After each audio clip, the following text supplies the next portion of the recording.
1. Konsep pemberantasan korupsi.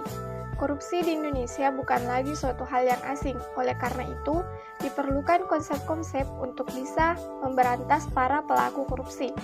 Upaya pemberantasan korupsi dengan melihat karakteristik dari berbagai pihak yang terlibat serta lingkungan di mana mereka bekerja dan beroperasi. Ada begitu banyak strategi, cara, atau upaya yang kesemuanya harus disesuaikan dengan konteks masyarakat maupun organisasi yang dituju. Setiap negara, masyarakat, maupun organisasi harus mencari cara untuk mereka sendiri bisa menemukan solusinya. 2. Upaya penanggulangan kejahatan atau korupsi dengan hukum pidana. Upaya penanggulangan kejahatan secara garis besar dibagi menjadi dua, yakni melalui jalur penal dengan menggunakan hukum pidana dan jalur non-penal diselesaikan di luar hukum pidana dengan sarana-sarana non-penal. Upaya penal dilakukan dengan cara memanggil atau menggunakan hukum pidana atau dengan menghukum atau memberi pidana atau memberikan penderitaan atau nestapa bagi pelaku korupsi. Kemudian, upaya non-penal memiliki sarana atau sasaran yaitu dengan menangani faktor-faktor kondusif penyebab terjadinya kejahatan, dalam hal ini korupsi, yakni berpusat pada masalah-masalah atau kondisi-kondisi baik politik, ekonomi, maupun sosial yang secara langsung atau tidak langsung dapat menimbulkan atau menumbuh suburkan kejahatan, yakni korupsi.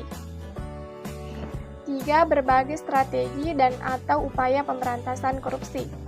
Berikut ini dipaparkan berbagai upaya atau strategi yang dilakukan untuk memberantas korupsi yang dikembangkan oleh United Nations sebagai berikut. 1. Pembentukan lembaga anti korupsi. 2. Pencegahan korupsi di sektor publik. 3. Pencegahan sosial dan pemberdayaan masyarakat.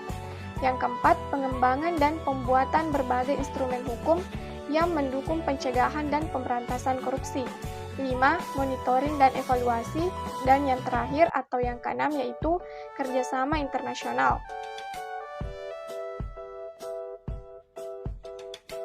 1. Gerakan organisasi internasional. Adapun yang termasuk ke dalam organisasi internasional yaitu 1. Perserikatan Bangsa-Bangsa. Setiap 5 tahun secara reguler Perserikatan Bangsa-Bangsa menyelenggarakan Kongres tentang pencegahan kejahatan dan perlakuan terhadap penjahat. 2. Bank Dunia. Program yang dikembangkan oleh Bank Dunia didasarkan pada premis bahwa untuk memberantas korupsi secara efektif perlu tanggung jawab bersama lembaga dalam masyarakat. 3. OECD. Dikeluarkan dengan tujuan untuk mencegah dan memberantas tindak pidana suap dan transaksi bisnis internasional. 4. Masyarakat Uni Eropa. Dimulai pada tahun 1996 dengan melakukan pendekatan dan pengertian kepada masyarakat terkait pemberantasan korupsi. 2. Gerakan lembaga swadaya internasional. Terbagi dua yaitu 1. Transparency Internasional dan yang kedua TIRI atau Making Integrity Work. Arti penting ratifikasi konvensi anti korupsi bagi Indonesia. Ratifikasi konvensi anti korupsi merupakan petunjuk yang komitmen nasional untuk meningkatkan citra bangsa Indonesia dalam percaturan politik internasional.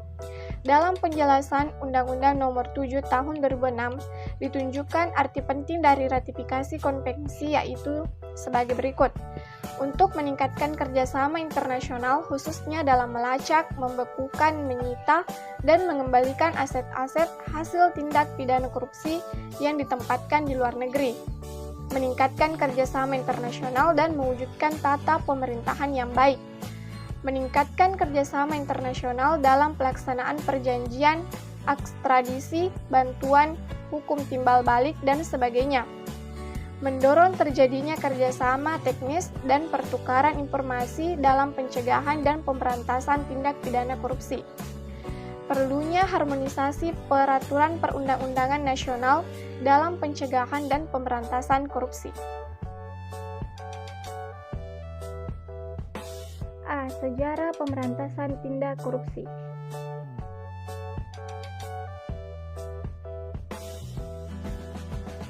B. Latar belakang lahirnya delik korupsi dalam Perundang-undangan Korupsi.